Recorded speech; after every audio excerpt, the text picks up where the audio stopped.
In programming, we have a common data structure called stack, which resembles a stack of items in the real world.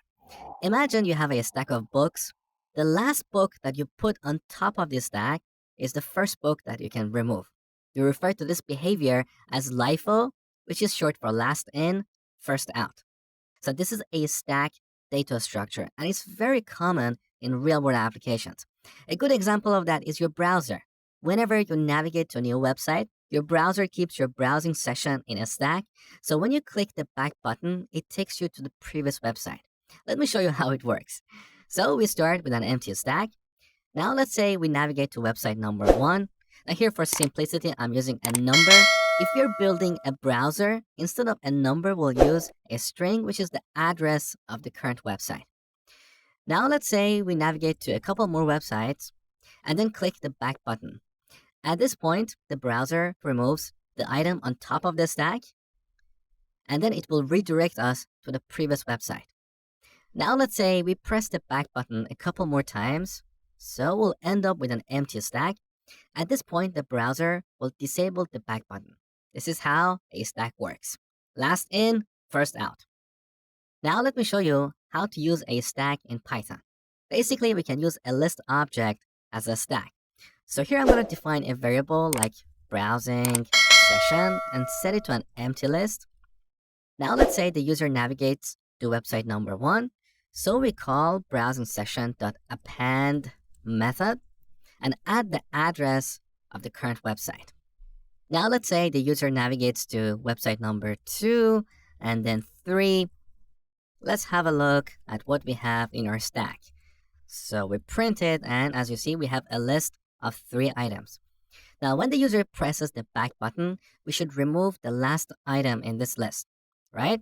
How do we do it? We use the pop method.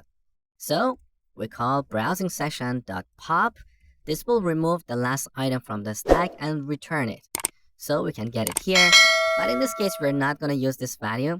Let me just print it on the terminal so you can see that. So 3 is removed from the stack.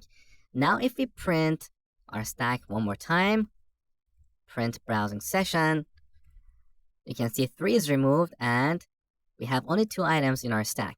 So we need to take the user to the previous website, which is the item on top of the stack. And we can get that using a -1 index. Very easy. So back here, browsing session of -1. This returns the last item. So we print it. And I would like to add just a label for clarity, redirect. Let's look at the result. So when the user presses the back button, we redirect them to the previous website, which is website number 2. Now here we need to check if the stack is empty or not. If it becomes empty, we need to disable the back button. So that is very easy. Earlier in the course, I told you about the falsy values. So number 0, an empty string, an empty list, these are all falsy values. So if we apply the not operator to an empty list, we'll get the Boolean true. So to see if our stack is empty, we can simply write code like this. If not browsing session, then at this point we will disable the back button. So let me recap. We use the append method to add an item on top of the stack. We use pop to remove the item on top of the stack. We use index -1 to get the item on top of the stack. And of course, before doing that, we need to check to see if our stack is empty or not, because if it's empty, when we run this code, we'll get an error.